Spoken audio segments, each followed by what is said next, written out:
Hello, good day. Good day. It's me again, MJ, and I welcome you to another segment of Moments with MJ. And in case you're joining us for the first time, please subscribe to our channels on YouTube. We have Moments with MJ. Please subscribe. On our Instagram, we have Jenny Moore. On our Facebook page, we have Jenny Squirrel. Please do well to subscribe so you can be getting this useful information. And for our new viewers, thank you very much for joining us. And I will be going on to continue from where I stopped in the previous segment, and which is on parental love. And on the other segment, I talked about how parental love is important in the life of children, and how parents can inculcate this habit of loving their children so it can be better for their lives. And in today's episode, I will be talking about attitudes of parents that can affect their children negatively. Number one there is negative image kind of parent. In other words, it can also be called an unresolved past of parents. There are parents that they are incapable of loving their children, probably because of one or two things that they have experienced in their lives while they were growing up. Maybe their parents could not really show them the kind of love that they should have shown, and because parental love is so vital, they didn't get this feeling of warmth. They didn't get this feeling of care, of support from their parents, and then they grow up with this mindset, and then they now have their own family, and they are not able to know how to love their children properly.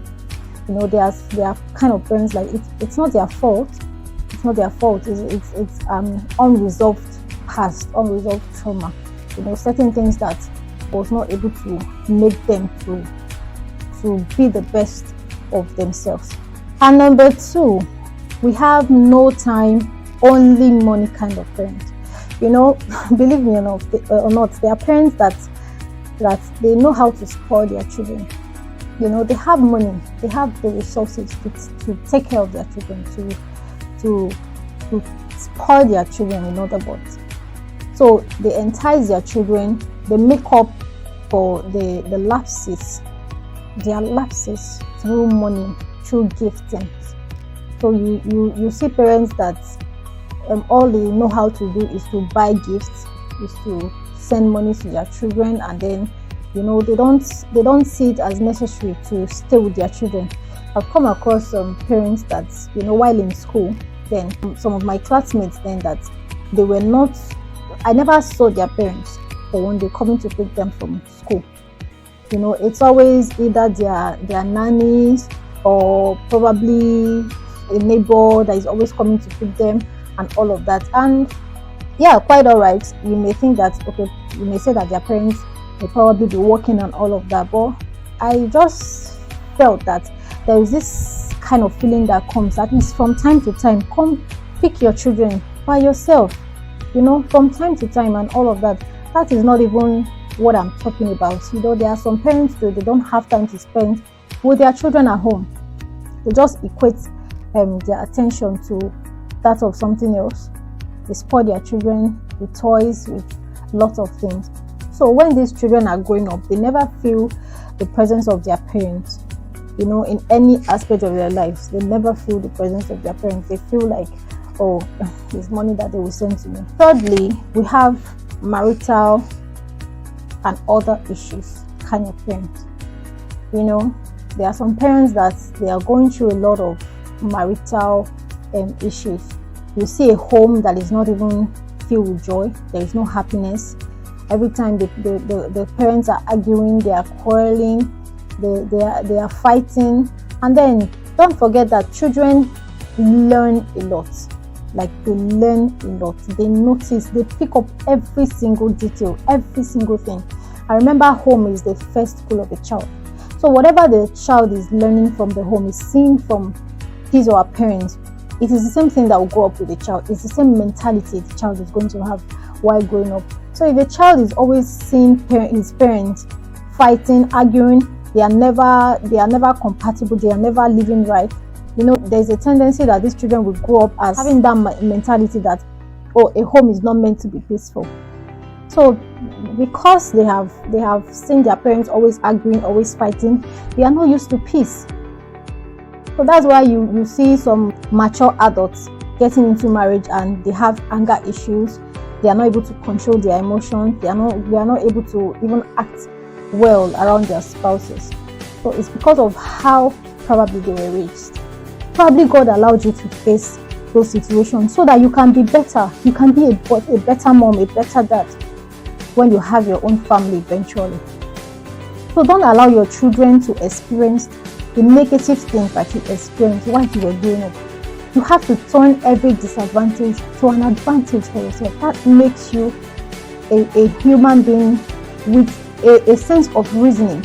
So you don't have to allow everything to weigh you down, and then you're transferring aggressions up and down. There is no self-control. And above all, please learn to pray for yourself as a parent. Pray for your family. Pray for your marriage. Pray for your children. And if you are an adult that is yet to be in marriage or have your own child, please pray for your future. It is very important. Pray that whatsoever negative things that you've experienced as a child, you're not going to bounce it back to your children when it's time for you to have your own family. So you should learn to be the change that you desire. That's where it all starts from. And then the first one, we have the controlling parents. The controlling parents. These are the parents that they tend to take charge of their children's lives. They act like they own their children. They do everything to make certain decisions for their lives. They don't even leave them to make choices and make their own mistakes.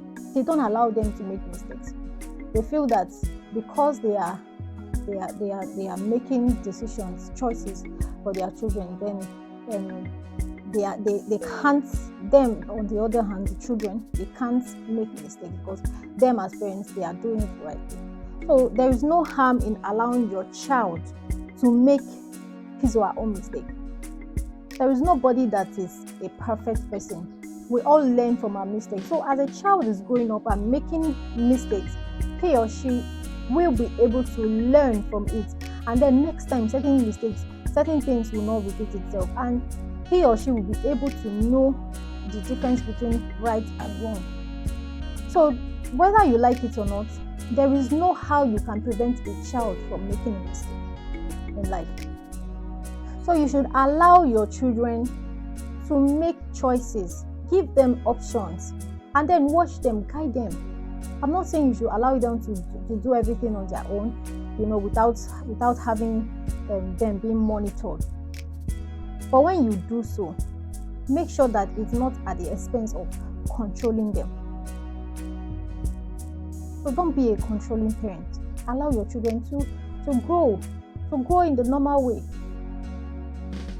There are some parents that are even they want to make a decision for them in terms of career, what to do in life, what to become in life, in terms of the kind of friends they keep and all of that. And again, we have the preferential parent. It's kind of common. We have parents that they prefer some children over some. This is a parent that have probably 3 kids, and then if it's a mother, the mother will love 2, and then will neglect the other, and then this other person will not be feeling loved like others. Why would you be causing conflicts and thrive in the lives of your children? If you make a child feel neglected and unloved, or making himself feel like you as a parent love the other children over him or over her, it brings this mentality of neglect, of they are not enough, of no matter what they do to please you, it's never enough. So you don't have to be bringing such controversy in the lives of your children. They are going to grow up knowing that, it's always going to be a constant battle of winning your attention as a parent. One will be fighting to please you, be fighting to be better than the other. Them love themselves. Make them support each other. There's nothing like siblings supporting siblings. They are going to attain this higher ground together. That is what a family is supposed to do. Togetherness, working things together, making sure that we are spending for one another. So in all, I indulge you parents. I know I am not a parent yet, but I am an intending parent.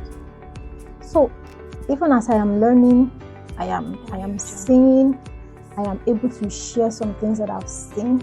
Download more on It's all building me to become a better parent. So that is why I am also begging you that already have children or a child. Please make sure that you're doing the right thing, because any little thing leads to trauma of children. I know that there's no perfect parent. There's no parent that is going to make out 100% time. But you have to try as much as you can to be there for your child. And if you are a parent that went through a lot, a whole lot while you were growing up, and you didn't feel love, you felt neglected by your own parents, and then you feel that you don't know how to start doing it now that you're a mother or a father, you can pray to God to help you. Treat your children like you wish you were treated while you were a child. So you don't have to take whatever that have happened to you into your children. Probably God allowed you to face those situations so that you can be better. Thank you very much for joining us again, and thank you for staying to the end of this episode, and I hope you've learned one or two things from this one. Until we meet next time, I remain your host, MJ. Thank you and God bless you.